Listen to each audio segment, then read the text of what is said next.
بسم الله الرحمن الرحيم. ألف لام ميم. ذلك الكتاب لا ريب فيه هدى للمتقين الذين يؤمنون بالغيب ويقيمون الصلاة ومما رزقناهم ينفقون والذين يؤمنون بما أنزل إليك وما أنزل من قبلك وبالآخرة هم يوقنون أولئك على هدى من ربهم وأولئك هم المفلحون إن الذين كفروا سواء عليهم أأنذرتهم أم لم تنذرهم لا يؤمنون ختم الله على قلوبهم وعلى سمعهم وعلى أبصارهم غشاوة ولهم عذاب عظيم ومن الناس من يقول آمنا بالله وباليوم الآخر وما هم بمؤمنين يخادعون الله والذين آمنوا وما يخدعون إلا أنفسهم وما يشعرون في قلوبهم مرض فزادهم الله مرضا ولهم عذاب أليم بما كانوا يكذبون وإذا قيل لهم لا تفسدوا في الأرض قالوا إنما نحن مصلحون ألا إنهم هم المفسدون ولكن لا يشعرون وإذا قيل لهم آمنوا كما آمن الناس قالوا أنؤمن كما آمن السفهاء ألا إنهم هم السفهاء ولكن لا يعلمون وإذا لقوا الذين آمنوا قالوا آمنا وإذا خلوا إلى شياطينهم قالوا إنا معكم إنما نحن مستهزئون الله يستهزئ بهم ويمدهم في طغيانهم يعمهون أولئك الذين اشتروا الضلالة بالهدى فما ربحت تجارتهم وما كانوا مهتدين مثلهم كمثل الذي استوقد نارا فلما أضاءت ما حوله ذهب الله بنورهم وتركهم في ظلمات لا يبصرون صم بكم عمي فهم لا يرجعون أو كصيب من السماء فيه ظلمات ورعد وبرق يجعلون أصابعهم في آذانهم من الصواعق حذر الموت والله محيط بالكافرين يكاد البرق يخطف أبصارهم كلما أضاء لهم مشوا فيه وإذا أظلم عليهم قاموا ولو شاء الله لذهب بسمعهم وأبصارهم إن الله على كل شيء قدير يا أيها الناس اعبدوا ربكم الذي خلقكم والذين من قبلكم لعلكم تتقون الذي جعل لكم الأرض فراشا والسماء بناء وأنزل من السماء ماء فأخرج به من الثمرات رزقا لكم فلا تجعلوا لله أندادا وأنتم تعلمون وإن كنتم في ريب مما نزلنا على عبدنا فأتوا بسورة من مثله وادعوا شهداءكم من دون الله إن كنتم صادقين فإن لم تفعلوا ولن تفعلوا فاتقوا النار التي وقودها الناس والحجارة أعدت للكافرين وبشر الذين آمنوا وعملوا الصالحات أن لهم جنات تجري من تحتها الأنهار كلما رزقوا منها من ثمرة رزقا قالوا هذا الذي رزقنا من قبل وأتوا به متشابها ولهم فيها أزواج مطهرة وهم فيها خالدون إن الله لا يستحيي أن يضرب مثلا ما بعوضة فما فوقها فأما الذين آمنوا فيعلمون أنه الحق من ربهم وأما الذين كفروا فيقولون ماذا أراد الله بهذا مثلا يضل به كثيرا ويهدي به كثيرا وما يضل به إلا الفاسقين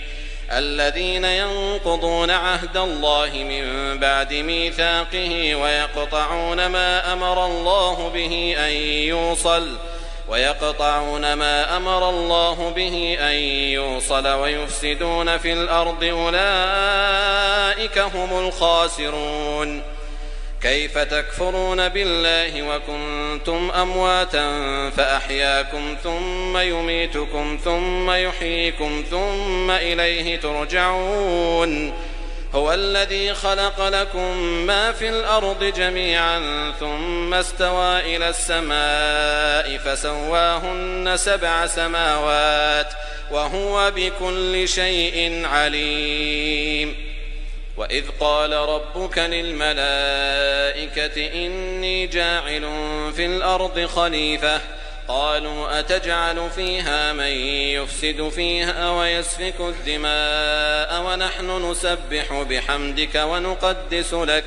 قال إني أعلم ما لا تعلمون وعلم آدم الأسماء كلها ثم عرضهم على الملائكة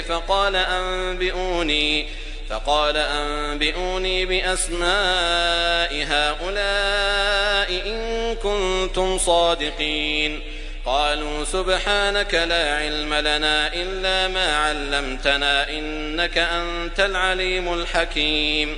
قال يا آدم أنبئهم بأسمائهم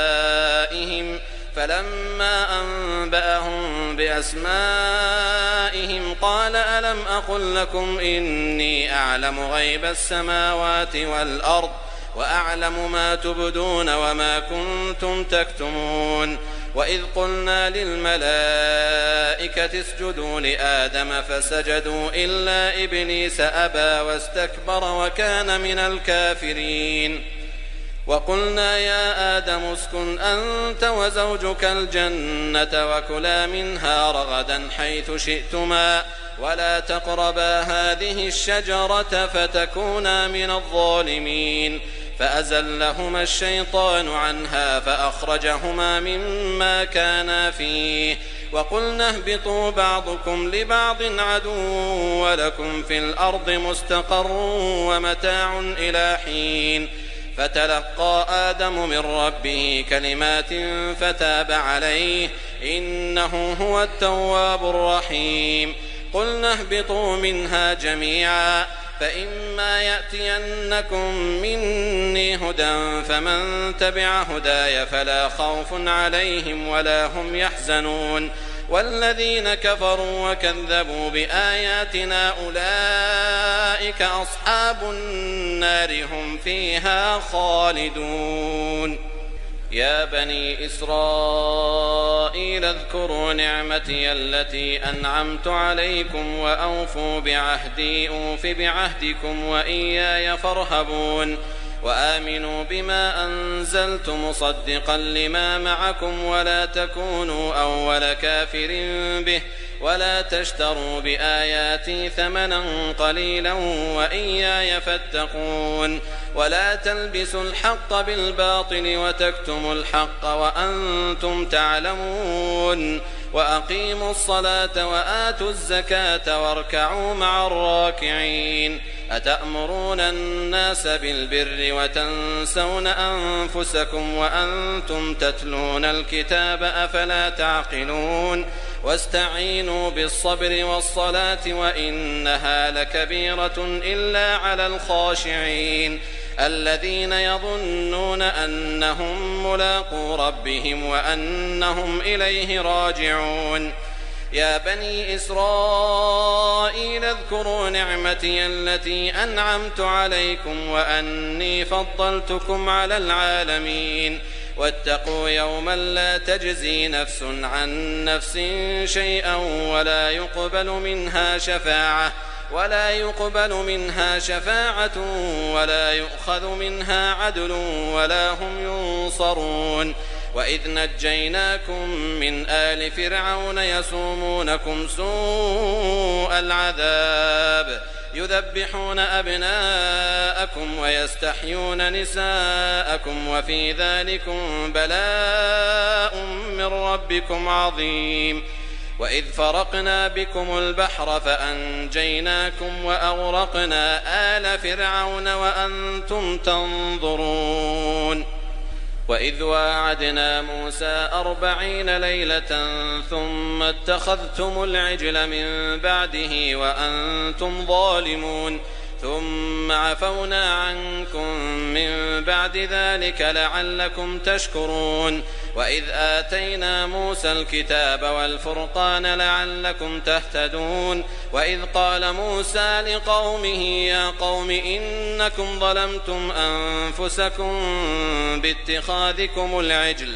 فتوبوا إلى بارئكم فاقتلوا أنفسكم ذلكم خير لكم عند بارئكم فتاب عليكم إنه هو التواب الرحيم وإذ قلتم يا موسى لن نؤمن لك حتى نرى الله جهرة فأخذتكم الصاعقة وأنتم تنظرون ثم بعثناكم من بعد موتكم لعلكم تشكرون وظللنا عليكم الغمام وأنزلنا عليكم المن والسلوى كلوا من طيبات ما رزقناكم وما ظلمونا ولكن كانوا أنفسهم يظلمون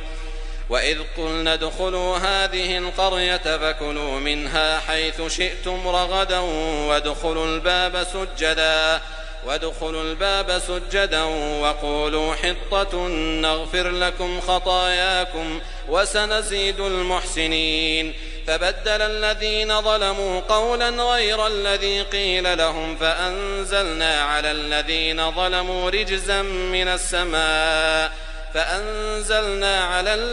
ظلموا رجزا من السماء بما كانوا يفسقون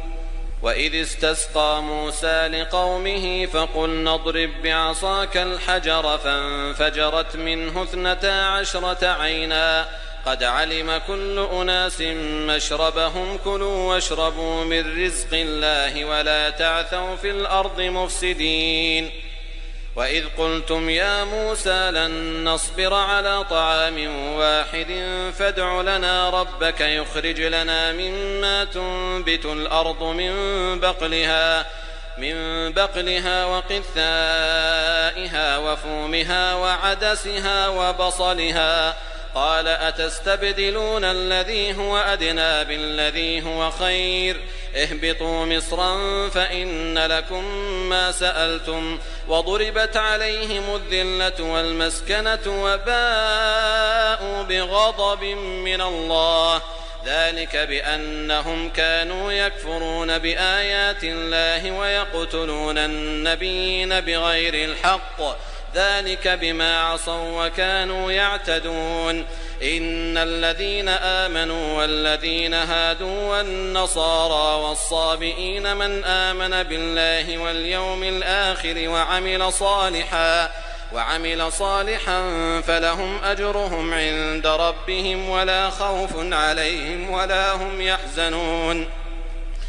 وإذ أخذنا ميثاقكم ورفعنا فوقكم الطور خذوا ما آتيناكم بقوة واذكروا ما فيه لعلكم تتقون ثم توليتم من بعد ذلك فلولا فضل الله عليكم ورحمته لكنتم من الخاسرين ولقد علمتم الذين اعتدوا منكم في السبت فقلنا لهم كونوا قردة خاسئين فجعلناها نكالا لما بين يديها وما خلفها وموعظة للمتقين.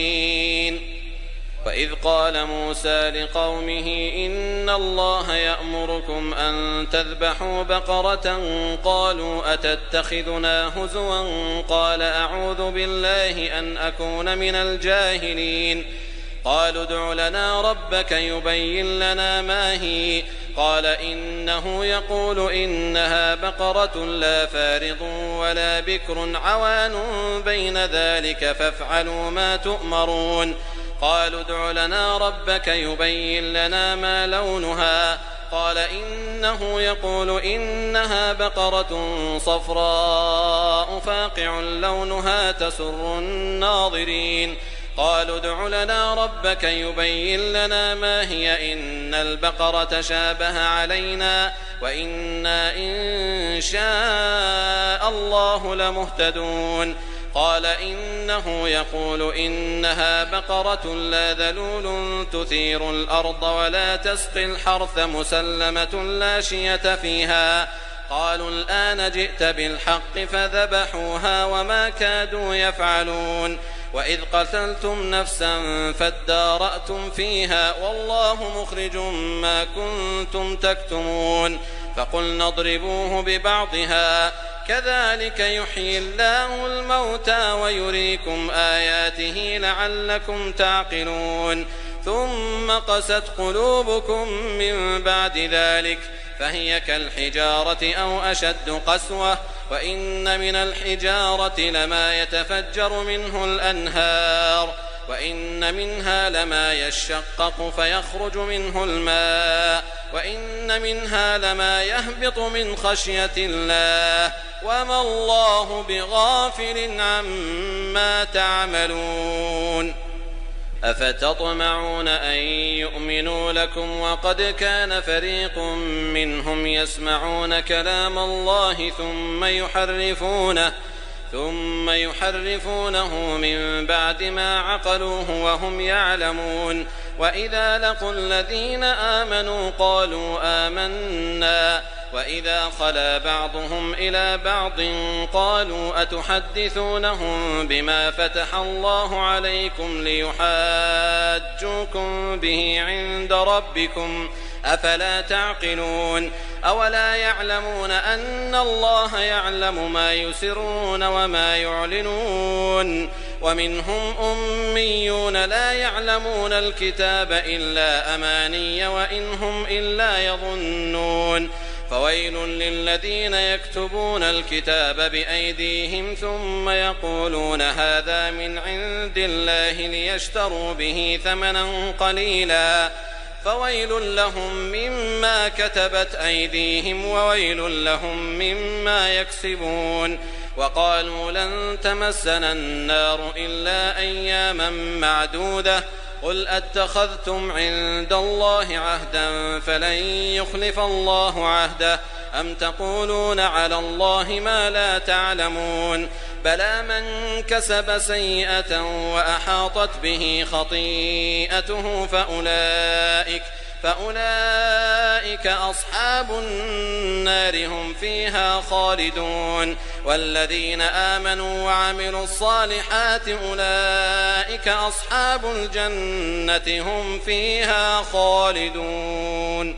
وإذ أخذنا ميثاق بني إسرائيل لا تعبدون إلا الله وبالوالدين إحسانا وذي القربى واليتامى والمساكين وقولوا للناس حسنا وأقيموا الصلاة وآتوا الزكاة ثم توليتم إلا قليلا منكم وأنتم معرضون وإذ أخذنا ميثاقكم لا تسفكون دماءكم ولا تخرجون أنفسكم من دياركم ثم أقررتم وأنتم تشهدون ثم أنتم هؤلاء تقتلون أنفسكم وتخرجون فريقا منكم من ديارهم من ديارهم تظاهرون عليهم بالإثم والعدوان وإن يأتوكم أسارى تفادوهم وهو محرم عليكم إخراجهم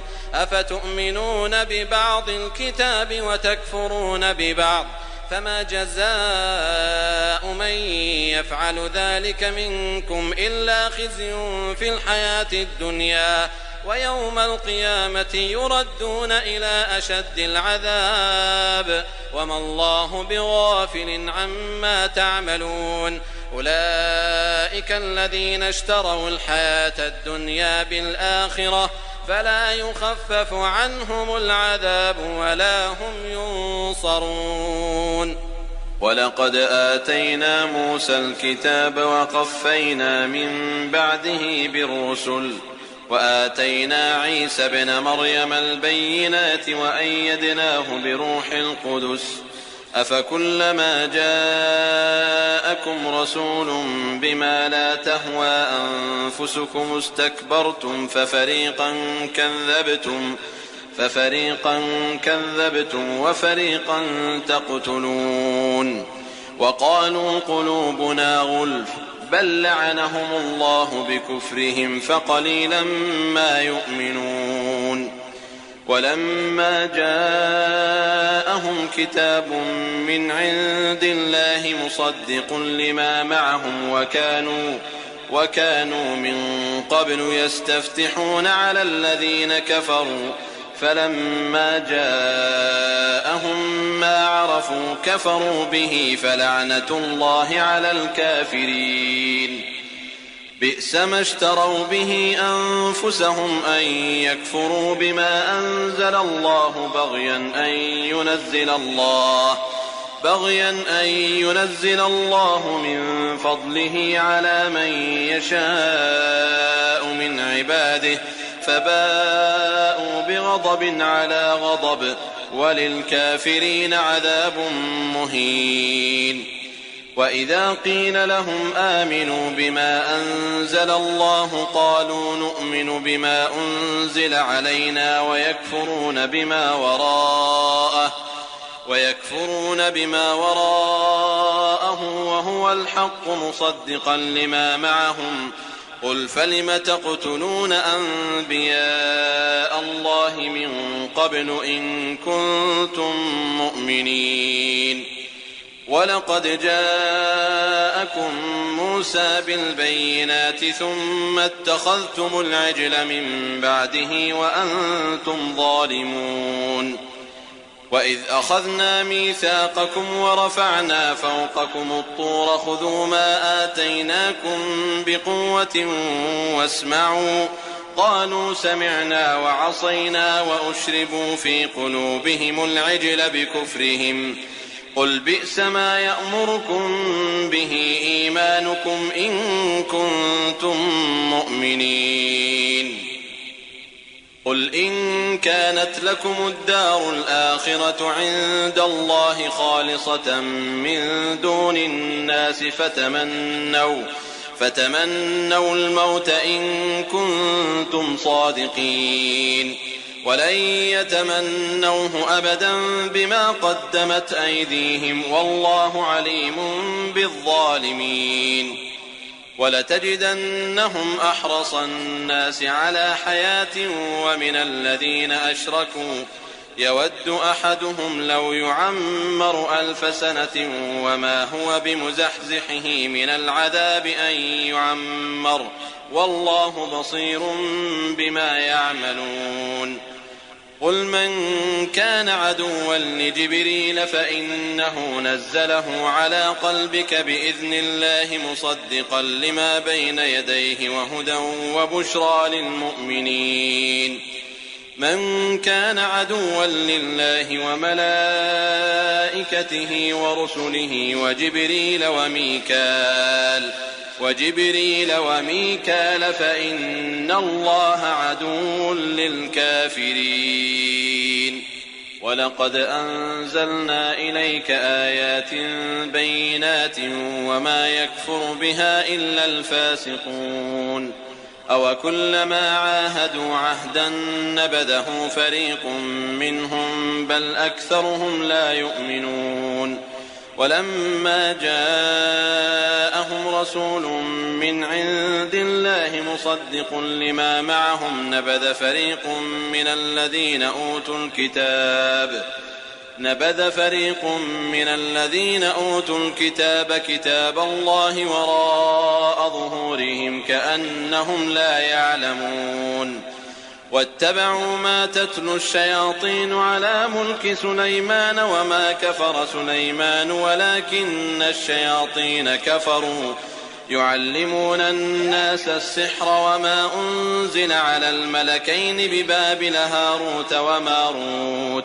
وما يعلمان من أحد حتى يقولا إنما نحن فتنة فلا تكفر فيتعلمون منهما ما يفرقون به بين المرء وزوجه وما هم بضارين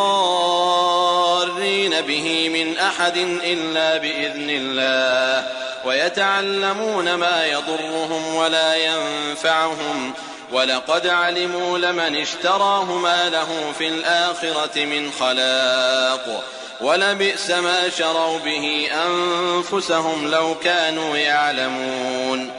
ولو أنهم آمنوا واتقوا لمثوبة من عند الله خير لو كانوا يعلمون يا أيها الذين آمنوا لا تقولوا راعنا وقولوا انظرنا واسمعوا وللكافرين عذاب أليم ما يود الذين كفروا من أهل الكتاب ولا المشركين أن ينزل عليكم من خير من ربكم والله يختص برحمته من يشاء والله ذو الفضل العظيم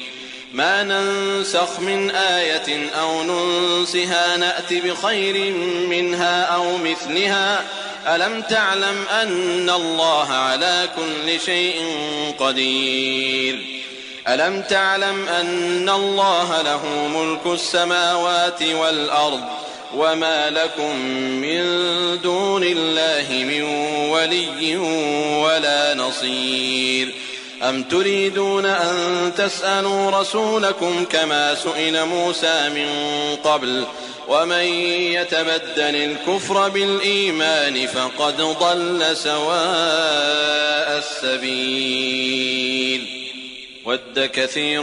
من أهل الكتاب لو يردونكم من بعد إيمانكم كفارا حسدا من عند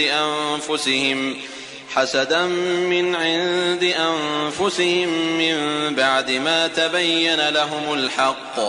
فاعفوا واصفحوا حتى يأتي الله بأمره إن الله على كل شيء قدير وأقيموا الصلاة وآتوا الزكاة وما تقدموا لأنفسكم من خير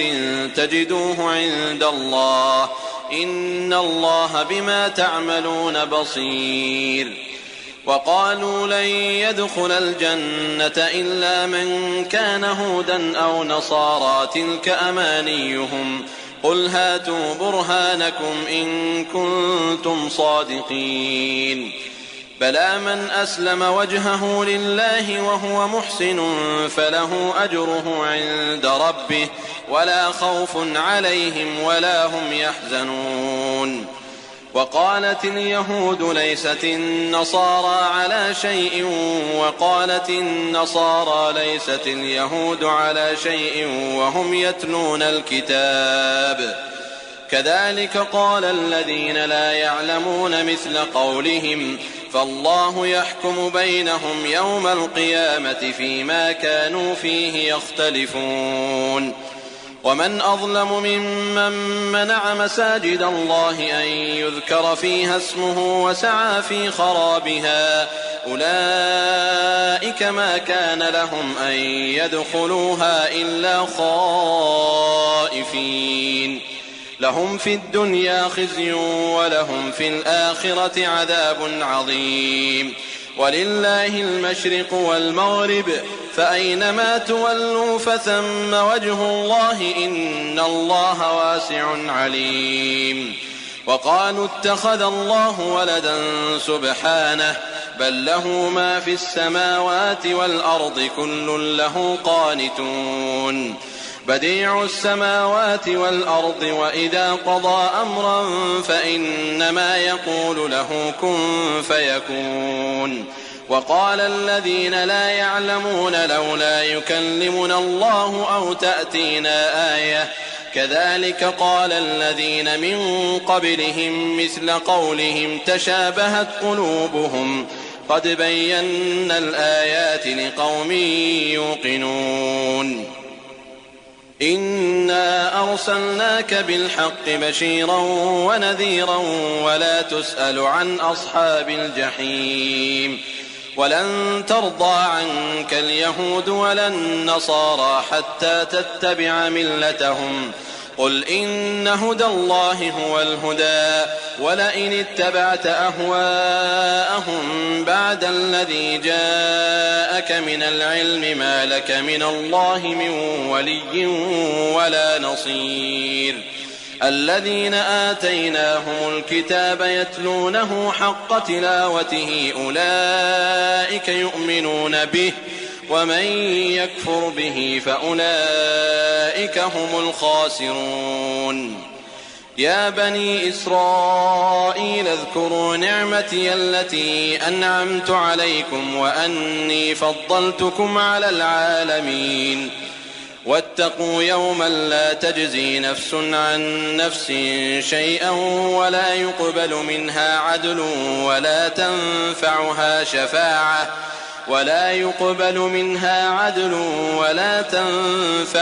شفاعة ولا هم ينصرون. وإذ ابتلى إبراهيم ربه بكلمات فأتمهن قال إني جاعلك للناس إماما قال ومن ذريتي قال لا ينال عهد الظالمين. وإذ جعلنا البيت مثابة للناس وأمنا واتخذوا من مقام إبراهيم مصلى وعهدنا إلى إبراهيم وإسماعيل أن طهرا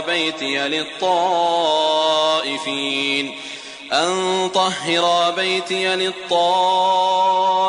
والعاكفين والركع السجود.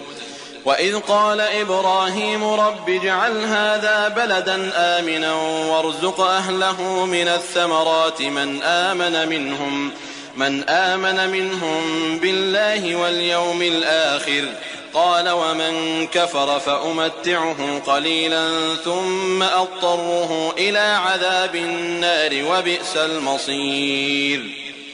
وإذ يرفع إبراهيم القواعد من البيت وإسماعيل ربنا تقبل منا إنك أنت السميع العليم ربنا واجعلنا مسلمين لك ومن ذريتنا أمة مسلمة لك وأرنا مناسكنا وتب علينا إنك أنت التواب الرحيم. ربنا وابعث فيهم رسولا منهم يتلو عليهم آياتك ويعلمهم الكتاب والحكمة ويزكيهم إنك أنت العزيز الحكيم. ومن يرغب عن ملة إبراهيم إلا من سفه نفسه ولقد اصطفيناه في الدنيا وإنه في الآخرة لمن الصالحين. إذ قال له ربه أسلم قال أسلمت لرب العالمين. ووصى بها إبراهيم بنيه ويعقوب يا بني إن الله اصطفى لكم الدين فلا تموتن إلا وأنتم مسلمون. أم كنتم شهداء إذ حضر يعقوب الموت إذ قال لبنيه ما تعبدون من بعدي قالوا نعبد إلهك وإله آبائك إبراهيم وإسماعيل وإسحاق إلها واحدا ونحن له مسلمون تلك أمة قد خلت لها ما كسبت ولكم ما كسبتم ولا تسألون عما كانوا يعملون وقالوا كونوا هودا أو نصارى تهتدوا قل بل ملة إبراهيم حنيفا وما كان من المشركين قولوا آمنا بالله وما أنزل إلينا وما أنزل إلى إبراهيم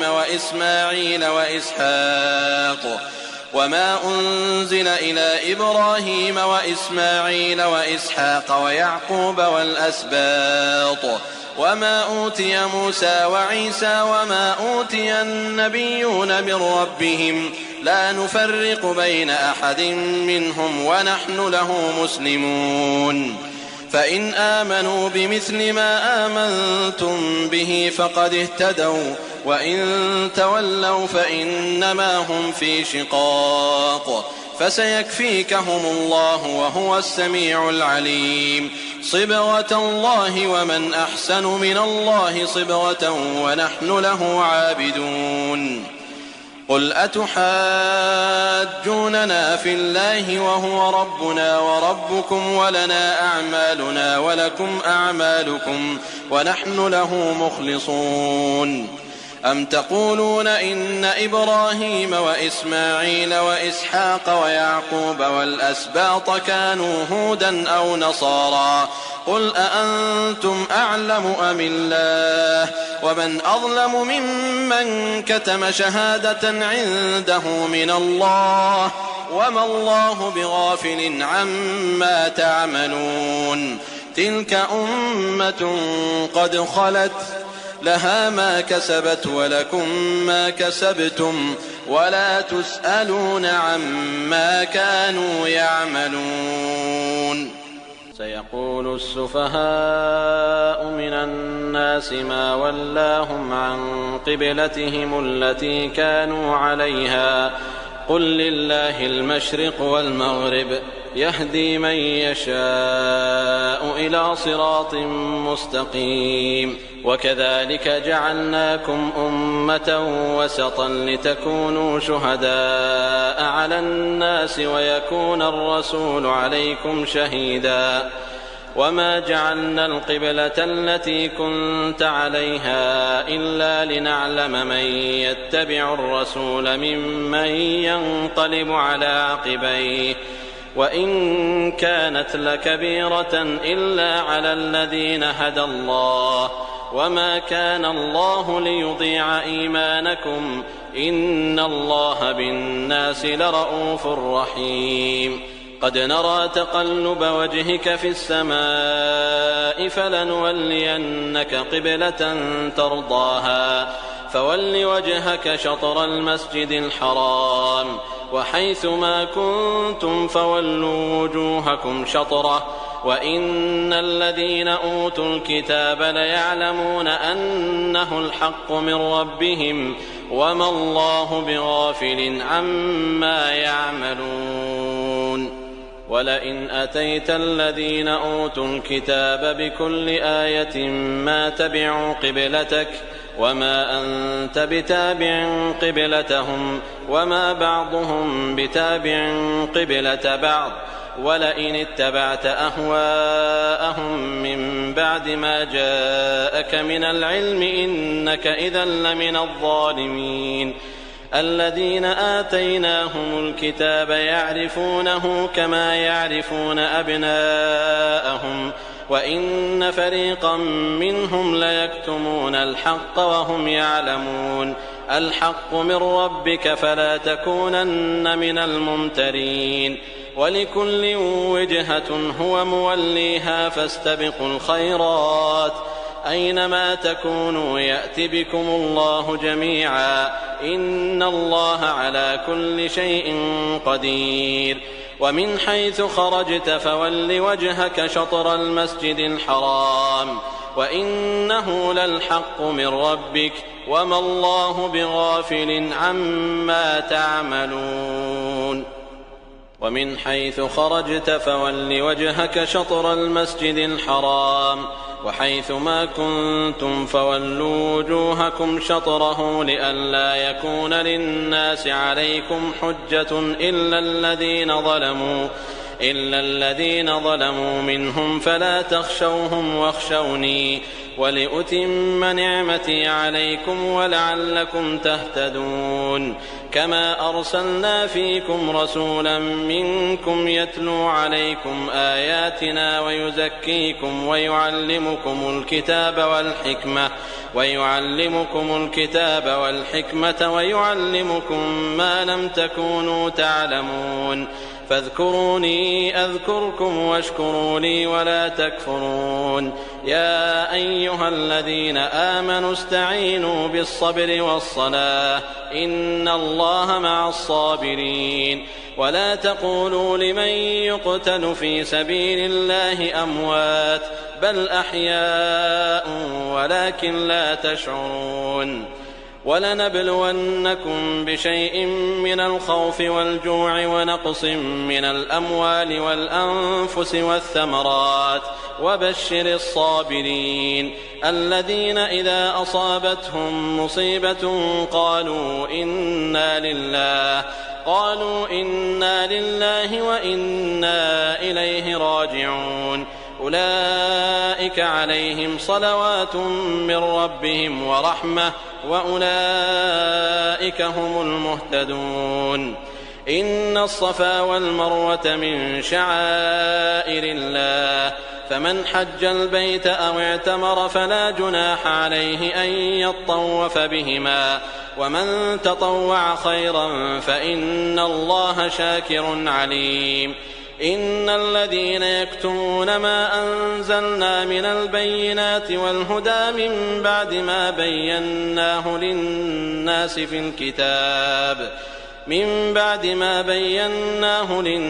في الكتاب أولئك يلعنهم الله ويلعنهم اللاعنون إلا الذين تابوا وأصلحوا وبينوا فأولئك أتوب عليهم وأنا التواب الرحيم إن الذين كفروا وماتوا وهم كفار أولئك عليهم لعنة الله والملائكة والناس أجمعين خالدين فيها لا يخفف عنهم العذاب ولا هم ينظرون وإلهكم إله واحد لا إله إلا هو الرحمن الرحيم إن في خلق السماوات والأرض واختلاف الليل والنهار والفلك التي تجري في البحر بما ينفع الناس وما أنزل الله من السماء من ماء فأحيا به الأرض بعد موتها وبث فيها من كل دابة وتصريف الرياح والسحاب المسخر بين السماء والأرض لآيات لقوم يعقلون ومن الناس من يتخذ من دون الله أندادا يحبونهم كحب الله والذين آمنوا أشد حبا لله ولو يرى الذين ظلموا إذ يرون العذاب أن القوة لله جميعا وأن الله شديد العذاب إذ تبرأ الذين اتبعوا من الذين اتبعوا ورأوا العذاب وتقطعت بهم الأسباب وقال الذين اتبعوا لو أن لنا كرة فنتبرأ منهم كما تبرأوا منا كذلك يريهم الله أعمالهم حسرات عليهم وما هم بخارجين من النار يا أيها الناس كلوا مما في الأرض حلالا طيبا ولا تتبعوا خطوات الشيطان إنه لكم عدو مبين إنما يأمركم بالسوء والفحشاء وأن تقولوا على الله ما لا تعلمون وإذا قيل لهم اتبعوا ما أنزل الله قالوا بل نتبع ما ألفينا عليه آباءنا أولو كان آباؤهم لا يعقلون شيئا ولا يهتدون ومثل الذين كفروا كمثل الذي ينعق بما لا يسمع إلا دعاء ونداء صم بكم عمي فهم لا يعقلون يا أيها الذين آمنوا كلوا من طيبات ما رزقناكم واشكروا لله إن كنتم إياه تعبدون إنما حرم عليكم الميتة والدم ولحم الخنزير وما أهل به لغير الله فمن اضطر غير باغ ولا عاد فلا إثم عليه إن الله غفور رحيم إن الذين يكتمون ما أنزل الله من الكتاب ويشترون به ثمنا قليلا أولئك ما يأكلون في بطونهم إلا النار ولا يكلمهم الله يوم القيامة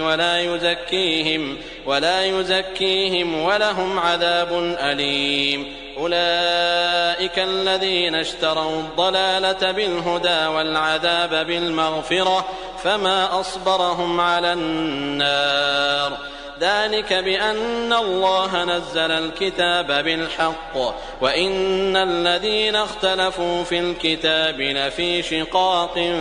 بعيد ليس البر أن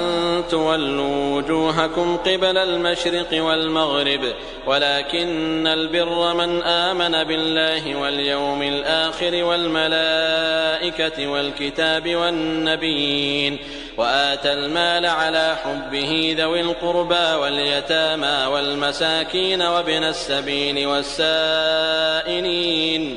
والسائلين وفي الرقاب وأقام الصلاة وآتى الزكاة والموفون بعهدهم إذا عاهدوا والصابرين في البأساء والضراء وحين البأس أولئك الذين صدقوا وأولئك هم المتقون يا أيها الذين آمنوا كتب عليكم القصاص في القتلى الحر بالحر والعبد بالعبد والأنثى بالأنثى فمن عفي له من أخيه شيء فاتباع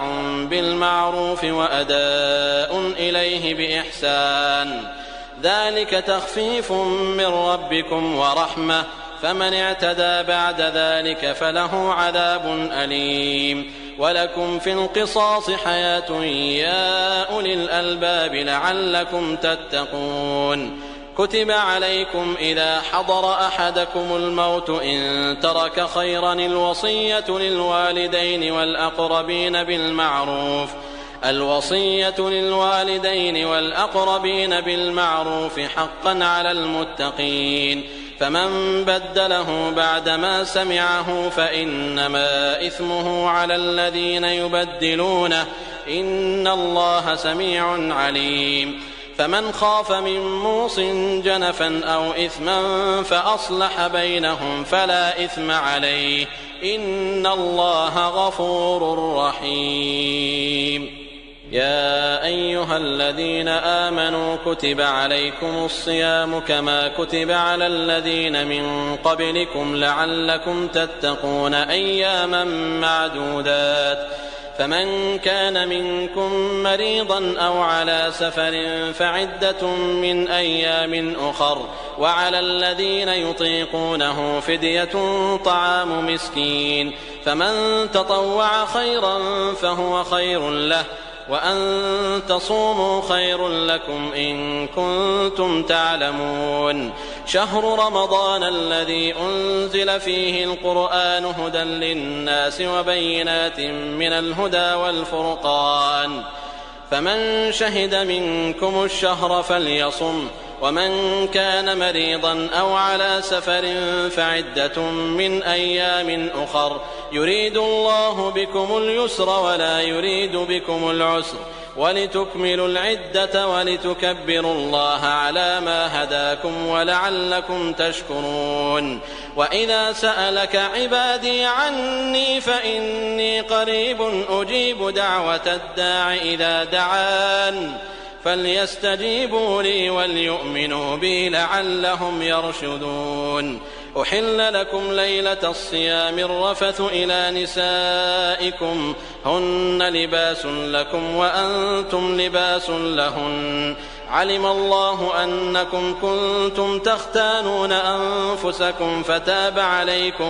فتاب عليكم وعفى عنكم فالآن باشروهن وابتغوا ما كتب الله لكم وكلوا واشربوا حتى يتبين لكم الخيط الأبيض من الخيط الأسود من الفجر ثم أتموا الصيام إلى الليل ولا تباشروهن وأنتم عاكفون في المساجد تلك حدود الله فلا تقربوها كذلك يبين الله آياته للناس لعلهم يتقون.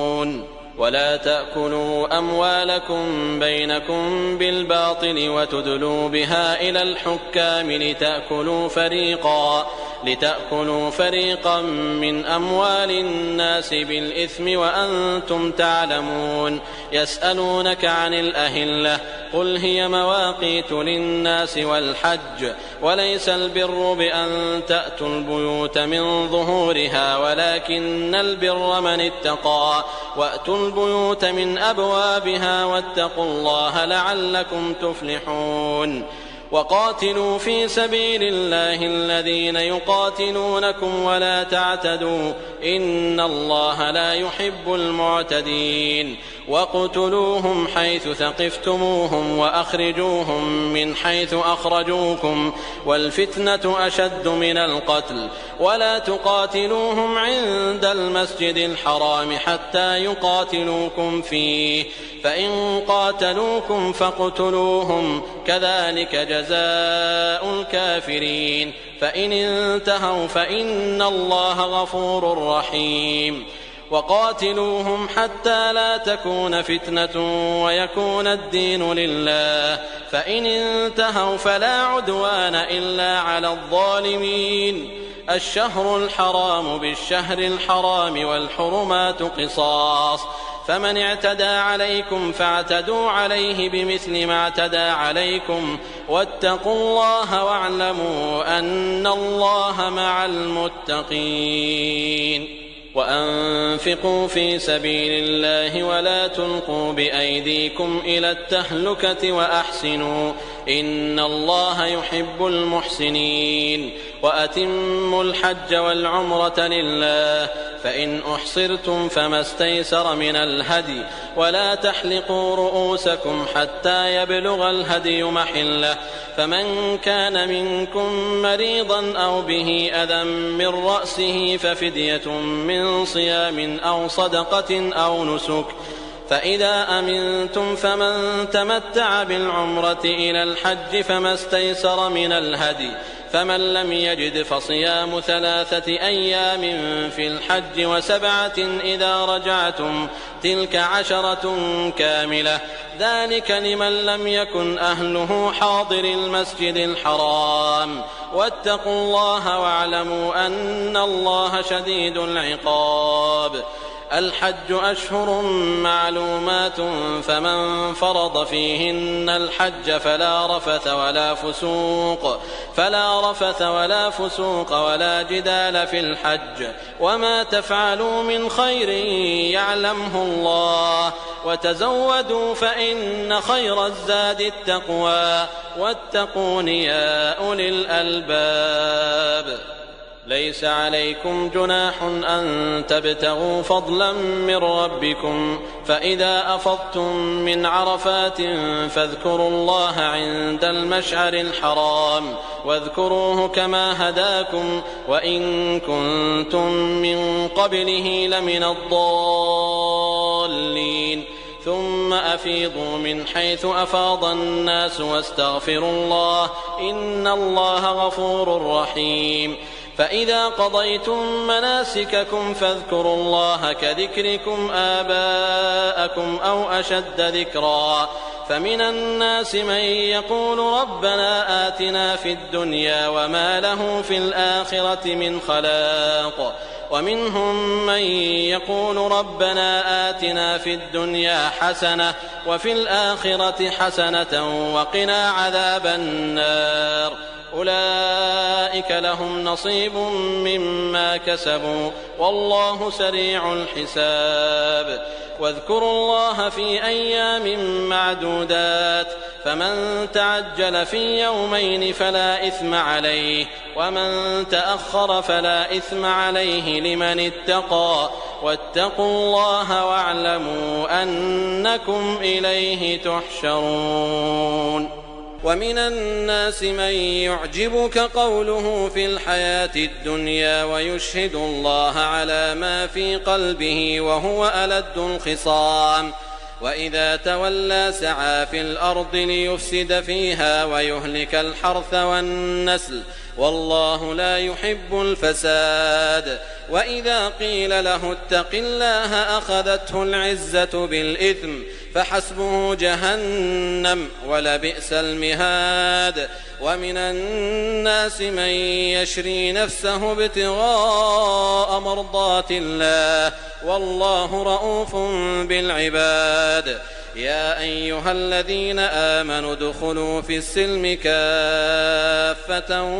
ولا تتبعوا خطوات الشيطان إنه لكم عدو مبين. فإن زللتم من بعد ما جاءتكم البينات فاعلموا أن الله عزيز حكيم. هل ينظرون إلا أن يأتيهم الله في ظلل من الغمام والملائكة وقضي الأمر وإلى الله ترجع الأمور. سل بني إسرائيل كم آتيناهم من آية بينة ومن يبدل نعمة الله من بعد ما جاءته فإن الله شديد العقاب. زين للذين كفروا الحياة الدنيا ويسخرون من الذين آمنوا والذين اتقوا فوقهم يوم القيامة والله يرزق من يشاء بغير حساب. كان الناس أمة واحدة فبعث الله النبيين مبشرين ومنذرين وأنزل معهم الكتاب بالحق ليحكم بين الناس فيما اختلفوا فيه وما اختلف فيه إلا الذين أوتوه من بعد ما جاءتهم البينات بغيا بينهم فهدى الله الذين آمنوا لما اختلفوا فيه من الحق بإذنه والله يهدي من يشاء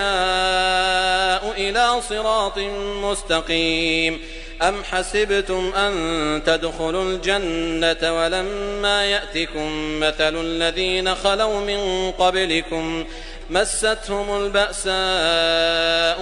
والضراء وزلزلوا حتى يقول الرسول والذين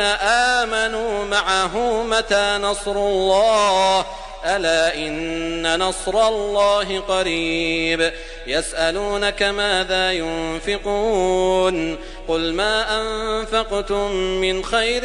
فللوالدين والأقربين واليتامى والمساكين وابن السبيل وما تفعلوا من خير فإن الله به عليم. كتب عليكم القتال وهو كره لكم وعسى أن تكرهوا شيئا وهو خير لكم وعسى أن تحبوا شيئا وهو شر لكم والله يعلم وأنتم لا تعلمون. يسألونك عن الشهر الحرام قتال فيه قل قتال فيه كبير وصد عن سبيل الله وكفر به والمسجد الحرام وإخراج أهله منه أكبر عند الله والفتنة أكبر من القتل ولا يزالون يقاتلونكم حتى يردوكم عن دينكم إن استطاعوا ومن يرتدد منكم عن دينه فيمت وهو كافر فأولئك حبطت أعمالهم في الدنيا والآخرة وأولئك أصحاب النار هم فيها خالدون. إن الذين آمنوا والذين هاجروا وجاهدوا في سبيل الله أولئك يرجون رحمة الله والله غفور رحيم. يسألونك عن الخمر والميسر قل فيهما إثم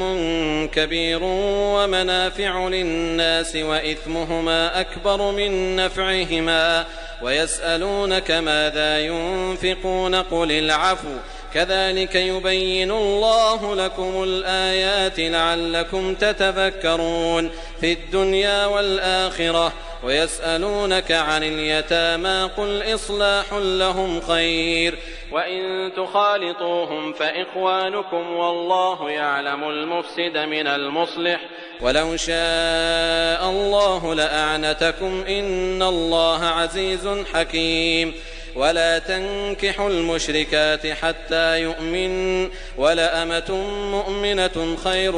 من مشركة ولو أعجبتكم ولا تنكحوا المشركين حتى يؤمنوا ولعبد مؤمن خير من مشرك ولو أعجبكم أولئك يدعون إلى النار والله يدعو إلى الجنة والمغفرة بإذنه ويبين آياته للناس لعلهم يتذكرون. ويسألونك عن المحيض قل هو أذى فاعتزلوا النساء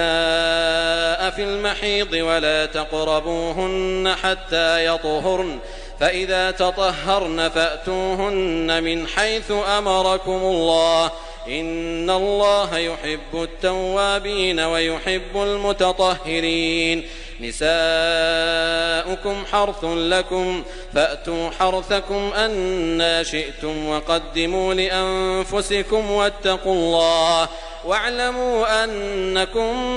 ملاقوه وبشر المؤمنين. ولا تجعلوا الله عرضة لأيمانكم أن تبروا وتتقوا وتصلحوا بين الناس والله سميع عليم. لا يؤاخذكم الله باللغو في أيمانكم ولكن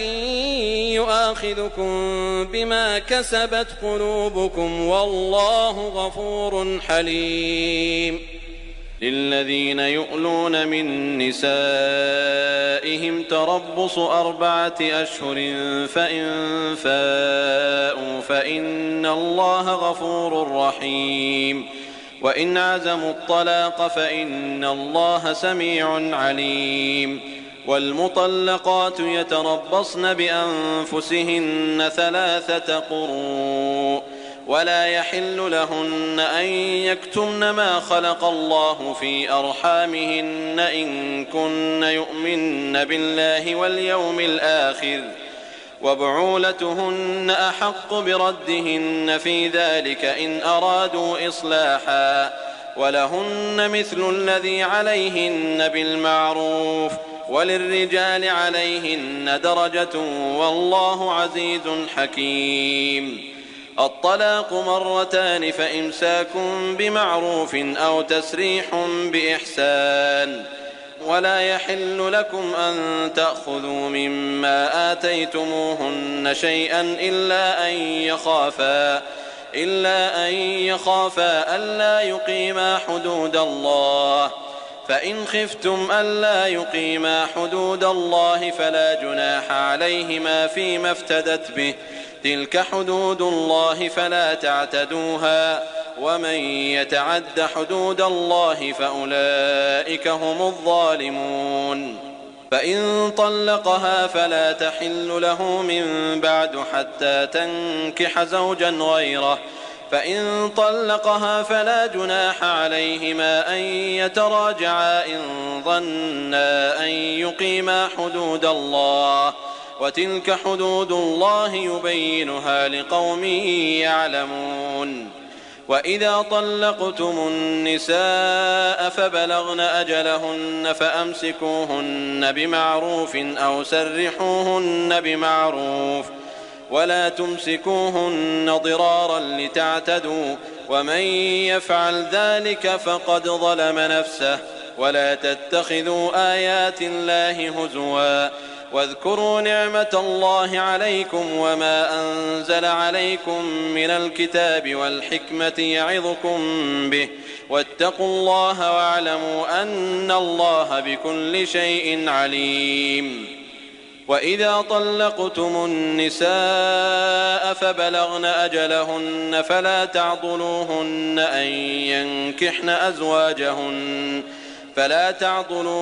أن ينكحن أزواجهن إذا تراضوا بينهم بالمعروف،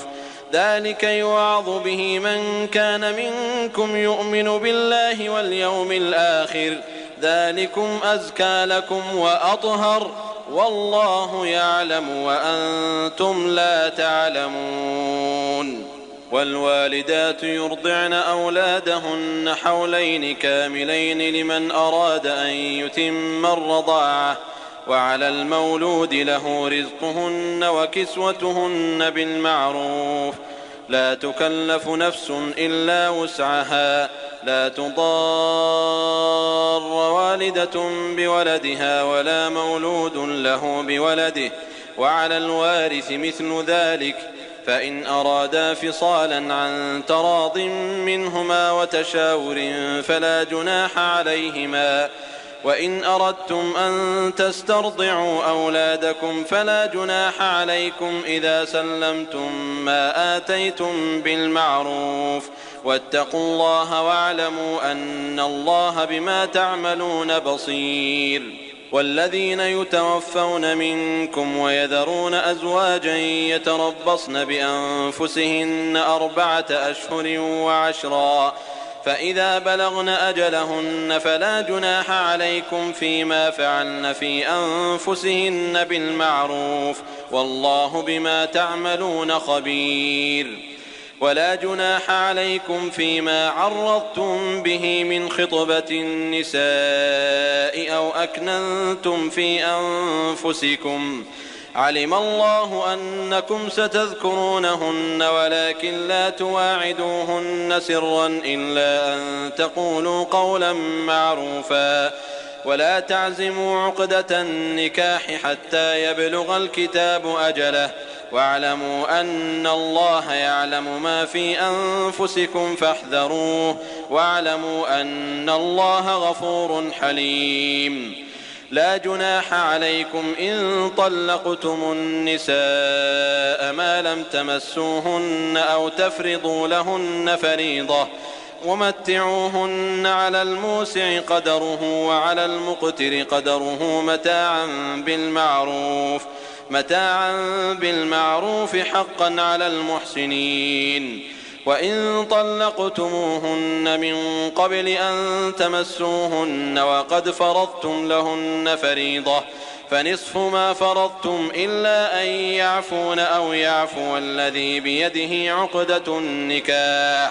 وأن تعفوا أقرب للتقوى، ولا تنسوا الفضل بينكم، إن الله بما تعملون بصير.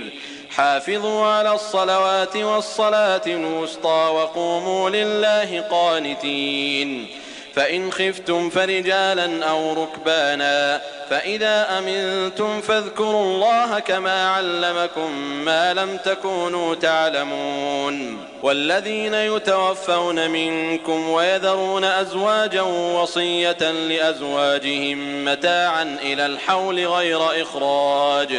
فإن خرجن فلا جناح عليكم فيما فعلن في أنفسهن من معروف، والله عزيز حكيم. وللمطلقات متاع بالمعروف حقا على المتقين. كذلك يبين الله لكم آياته لعلكم تعقلون ألم تر إلى الذين خرجوا من ديارهم وهم ألوف حذر الموت فقال لهم الله موتوا ثم أحياهم إن الله لذو فضل على الناس ولكن أكثر الناس لا يشكرون وقاتلوا في سبيل الله واعلموا أن الله سميع عليم من ذا الذي يقرض الله قرضا حسنا فيضاعفه له أضعافا كثيرة والله يقبض ويبسط وإليه ترجعون ألم تر إلى الملأ من بني إسرائيل من بعد موسى إذ قالوا لنبي لهم ابعث لنا ملكا نقاتل في سبيل الله قال هل عسيتم إن كتب عليكم القتال ألا تقاتلوا قالوا وما لنا ألا نقاتل في سبيل الله وقد أخرجنا من ديارنا وأبنائنا فلما كتب عليهم القتال تولوا إلا قليلا منهم والله عليم بالظالمين وقال لهم نبيهم إن الله قد بعث لكم طالوت ملكا قالوا أنى يكون له الملك علينا ونحن أحق بالملك منه ولم يؤت سعة من المال قال إن الله اصطفاه عليكم وزاده بسطة في العلم والجسم والله يؤتي ملكه من يشاء والله واسع عليم وقال لهم نبيهم إن آية ملكه أن يأتيكم التابوت فيه سكينة من ربكم وبقية مما ترك آل موسى وآل هارون تحمله الملائكة إن في ذلك لآية لكم إن كنتم مؤمنين فلما فصل طالوت بالجنود قال إن الله مبتليكم بنهر فمن شرب منه فليس مني ومن لم يطعمه فإنه مني إلا من اغترف غرفة بيده فشربوا منه إلا قليلا منهم فلما جاوزه هو والذين آمنوا معه قالوا لا طاقة لنا اليوم بجالوت وجنوده قال الذين يظنون أنهم ملاقوا الله كم من فئة قليلة غلبت فئة كثيرة بإذن الله والله مع الصابرين ولما برزوا لجالوت وجنوده قالوا ربنا أفرغ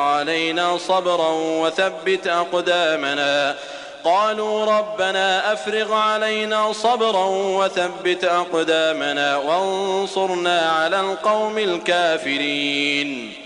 فهزموهم بإذن الله وقتل داود جالوت وآتاه الله الملك والحكمة وعلمه مما يشاء ولولا دفع الله الناس بعضهم ببعض لفسدت الأرض ولكن الله ذو فضل على العالمين تلك آيات الله نتلوها عليك بالحق وإنك لمن المرسلين تلك الرسل فضلنا بعضهم على بعض منهم من كلم الله ورفع بعضهم درجات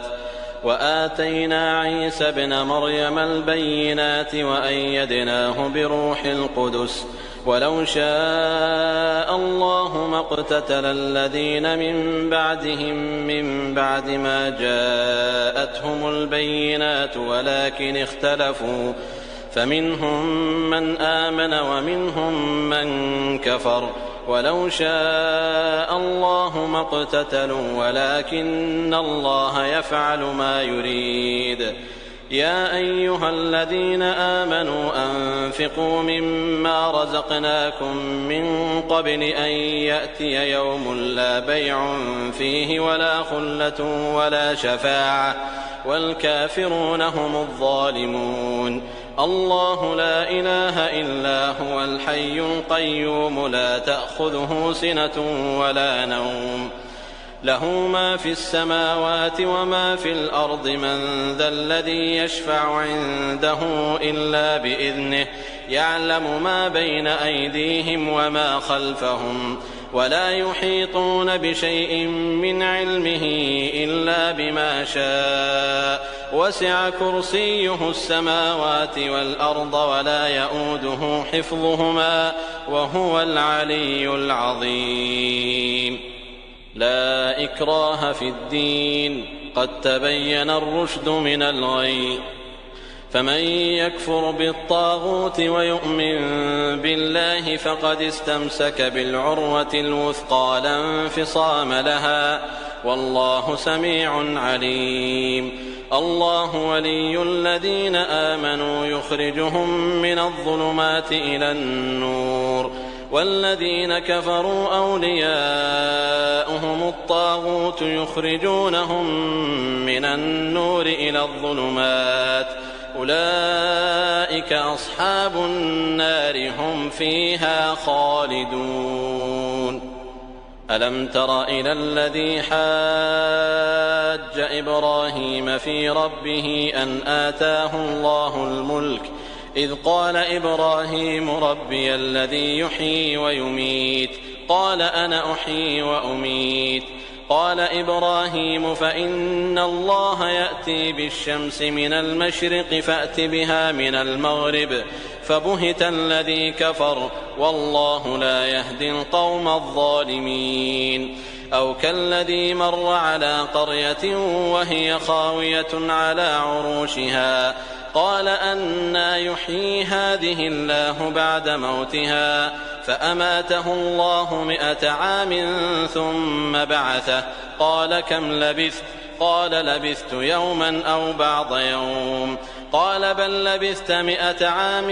فانظر إلى طعامك وشرابك لم يتسنه وانظر إلى حمارك ولنجعلك آية للناس وانظر إلى العظام كيف ننشزها ثم نكسوها لحما فلما تبين له قال أعلم أن الله على كل شيء قدير. وإذ قال إبراهيم رب أرني كيف تحيي الموتى قال أولم تؤمن قال بلى ولكن ليطمئن قلبي قال فخذ 4 من الطير فصرهن إليك ثم اجعل على كل جبل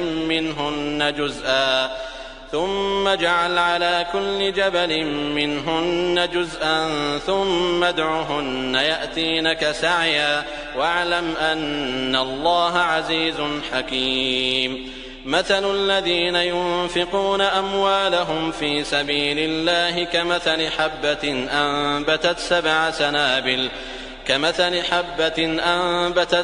سنابل في كل سنبلة 100 حبة والله يضاعف لمن يشاء والله واسع عليم. الذين ينفقون أموالهم في سبيل الله ثم لا يتبعون ما أنفقوا منا ولا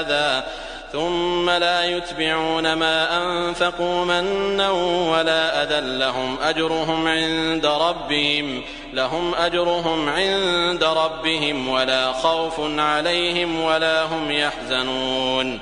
قول معروف ومغفرة خير من صدقة يتبعها أذى والله غني حليم.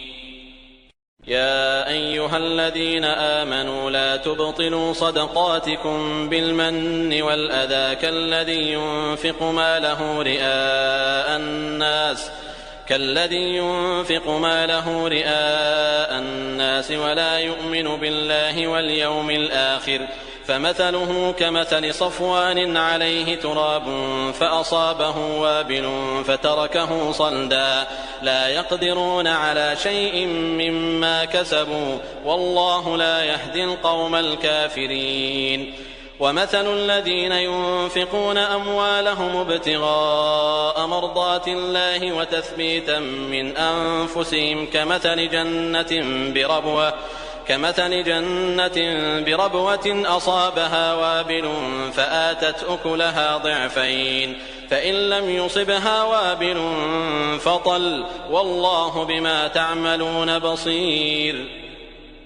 أيود أحدكم أن تكون له جنة من نخيل وأعناب تجري من تحتها الأنهار له فيها من كل الثمرات وأصابه الكبر وله ذرية ضعفاء فأصابها إعصار فيه نار فاحترقت كذلك يبين الله لكم الآيات لعلكم تتفكرون. يا أيها الذين آمنوا أنفقوا من طيبات ما كسبتم ومما أخرجنا لكم من الأرض ولا تيمموا الخبيث منه تنفقون ولستم بآخذيه إلا أن تغمضوا فيه واعلموا أن الله غني حميد. الشيطان يعدكم الفقر ويأمركم بالفحشاء والله يعدكم مغفرة منه وفضلا والله واسع عليم. يؤتي الحكمة من يشاء ومن يؤت الحكمة فقد أوتي خيرا كثيرا وما يذكر إلا أولو الألباب. وما أنفقتم من نفقة أو نذرتم من نذر فإن الله يعلمه وما للظالمين من أنصار. إن تبدوا الصدقات فنعما هي وإن تخفوها وتؤتوها الفقراء فهو خير لكم ويكفر عنكم من سيئاتكم والله بما تعملون خبير. ليس عليك هداهم ولكن الله يهدي من يشاء وما تنفقوا من خير فلأنفسكم وما تنفقون إلا ابتغاء وجه الله وما تنفقوا من خير يوفى إليكم وأنتم لا تظلمون. للفقراء الذين أحصروا في سبيل الله لا يستطيعون ضربا في الأرض يحسبهم الجاهل أغنياء من التعفف تعرفهم بسيماهم لا يسألون الناس إلحافا وما تنفقوا من خير فإن الله به عليم. الذين ينفقون أموالهم بالليل والنهار سرا وعلانية فلهم أجرهم عند ربهم ولا خوف عليهم ولا هم يحزنون. الذين يأكلون الربا لا يقومون إلا كما يقوم الذي يتخبطه الشيطان من المس ذلك بأنهم قالوا إنما البيع مثل الربا وأحل الله البيع وحرم الربا فمن جاءه موعظة من ربه فانتهى فله ما سلف وأمره إلى الله ومن عاد فأولئك أصحاب النار هم فيها خالدون. يمحق الله الربا ويربي الصدقات والله لا يحب كل كفار أثيم. إن الذين آمنوا وعملوا الصالحات وأقاموا الصلاة وآتوا الزكاة لهم أجرهم عند ربهم ولا خوف عليهم ولا هم يحزنون. يا أيها الذين آمنوا اتقوا الله وذروا ما بقي من الربا إن كنتم مؤمنين فإن لم تفعلوا فأذنوا بحرب من الله ورسوله وإن تبتم فلكم رؤوس أموالكم لا تظلمون ولا تظلمون وإن كان ذو عسرة فنظرة إلى ميسرة وأن تصدقوا خير لكم إن كنتم تعلمون واتقوا يوما ترجعون فيه إلى الله ثم توفى كل نفس ما كسبت وهم لا يظلمون. يا أيها الذين آمنوا إذا تداينتم بدين إلى أجل مسمى فاكتبوه وليكتب بينكم كاتب بالعدل ولا يأب كاتب أن يكتب كما علمه الله فليكتب وليملل الذي عليه الحق وليتق الله ربه ولا يبخس منه شيئا فإن كان الذي عليه الحق سفيها أو ضعيفا أو لا يستطيع أن يمل هو فليملل وليه بالعدل واستشهدوا شهيدين من رجالكم فإن لم يكونا رجلين فرجل وامرأتان ممن ترضون من الشهداء أن تضل إحداهما فتذكر إحداهما الأخرى ولا يأبى الشهداء إذا ما دعوا ولا تسأموا أن تكتبوه صغيرا أو كبيرا إلى أجله ذلكم أقسط عند الله وأقوم للشهادة وأدنى ألا ترتابوا إلا أن تكون تجارة حاضرة تديرونها بينكم فليس عليكم جناح ألا تكتبوها وأشهدوا إذا تبايعتم ولا يضار كاتب ولا شهيد وإن تفعلوا فإنه فسوق بكم واتقوا الله ويعلمكم الله والله بكل شيء عليم. وإن كنتم على سفر ولم تجدوا كاتبا فرهان مقبوضة فإن أمن بعضكم بعضا فليؤدي الذي اؤتمن أمانته وليتق الله ربه ولا تكتموا الشهادة ومن يكتمها فإنه آثم قلبه والله بما تعملون عليم. لله ما في السماوات وما في الأرض وإن تبدوا ما في أنفسكم أو تخفوه يحاسبكم به الله فيغفر لمن يشاء ويعذب من يشاء والله على كل شيء قدير. آمن الرسول بما أنزل إليه من ربه والمؤمنون كل آمن بالله وملائكته وكتبه ورسله لا نفرق بين أحد من رسله وقالوا سمعنا وأطعنا غفرانك ربنا وإليك المصير. لا يكلف الله نفسا إلا وسعها لها ما كسبت وعليها ما اكتسبت ربنا لا تؤاخذنا إن نسينا أو أخطأنا ربنا ولا تحمل علينا إصرا كما حملته على الذين من قبلنا ربنا ولا تحملنا ما لا طاقة لنا به واعف عنا واغفر لنا وارحمنا أنت مولانا فانصرنا على القوم الكافرين.